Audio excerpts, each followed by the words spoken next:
Donald Trump's continuous refusal to accept the US presidential election result and his efforts to reverse the results led to a dangerous turn on Wednesday when his armed and angry supporters stormed the Capitol Hill and clashed with police just as Congress convened to validate Joe Biden's presidential win. In this video, we will see what happened and why it is a lesson for other democracies. The day 6th January wasn't a random day. It was the day on which the Electoral College votes were formally being counted by the members of the US Congress, which consists of the Senate and the House of the Representatives, and Joe Biden's win was formally being validated. Even before the rioters sieged the US Capitol, Trump supporters had already filled the streets to protest against the certification of Biden's victory in the 2020 presidential elections. Many had even camped out overnight to catch a glimpse of President Trump and his top advisors and family members at the Save America rally that took place on Wednesday at the Ellipse, a park near the White House. After Trump spoke for around an hour, people started marching angrily towards the Capitol. When the rioters reached the Capitol, the members of the Congress were safely evacuated from the building. Police was clearly, we can say, not in any mood of stopping the rioters from doing the unlawful act, and in a video they are even clearly seen welcoming the protesters inside the building. There is not even a single doubt that Donald Trump is fully responsible for this breach. Ever since he lost the presidential election and even before that, he had been claiming of fraud in election and vote counting even when there is not even a single evidence of such type of things. At the rally on the same day, he said, "And after this, we are going to walk down there and I'll be there with you. We are going to walk down to the Capitol and we are going to cheer on our brave senators and congressmen and women," he said. "And we are probably not going to be cheering so much for some of them because you'll never take back our country with weakness. You have to show strength and you have to be strong." His false claims were repeated many times and it made his followers believe it was a truth. "We will never give up. We will never concede. It doesn't happen. You don't concede when there's theft involved," he said.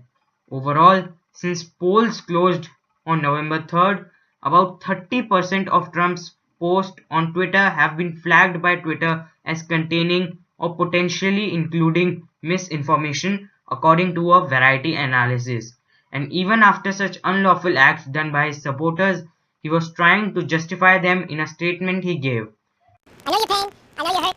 We had an election that was stolen from us. It was a landslide election, and everyone knows it, especially the other side. But you have to go home now. So go home. We love you. You're very special. You've seen what happens. You see the way others are treated that are so bad and so evil.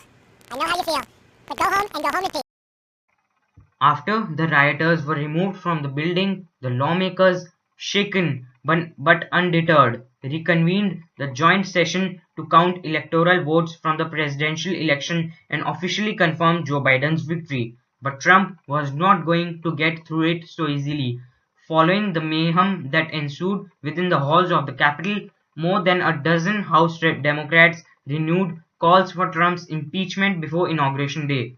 Some conservative Republican Party lawmakers too called for Trump's resignation. Among them is Vermont's Republican Governor Phil Scott, who demanded that Trump either resign himself or be removed from the White House by force.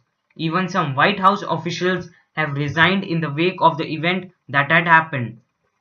Among them, the first to formally resign was Stephanie Grisham as Chief of Staff to First Lady Melania Trump on Wednesday. The White House Social Secretary Ricky Niceta also resigned, as did a Deputy White House Press Secretary Sarah Matthews, two sources told Reuters. Several other, including National Security Advisor Robert O'Brien and his deputy Matthew Pottinger, may also soon resign, sources familiar with the matter told Reuters. On Thursday, Washington, D.C. Mayor Muriel Bowser extended the public emergency in the country's capital for another 15 days. Many of Trump's social media accounts were blocked, although his Twitter account has now been unlocked. All the world leaders have condemned the incident that had happened. One question that might be in your minds that why such type of incident has not yet happened before. Well, the main reason is not that others were not as bad as Trump. The main reason is social media. It is good that through social media people are able to connect, but we must not forget that all the lies which were spread by Trump was spread on social media platforms, and all the planning for this siege was done openly on social media. The one question that arises is why hadn't the various social media accounts of Trump been blocked already? Why was there wait until there was a riot in the Capitol?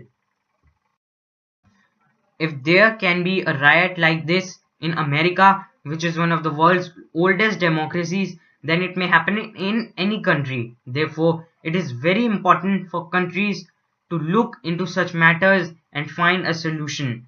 One major reason for the riot was the spread of fake news, and it is very important that there must a clear and a good solution be found for it.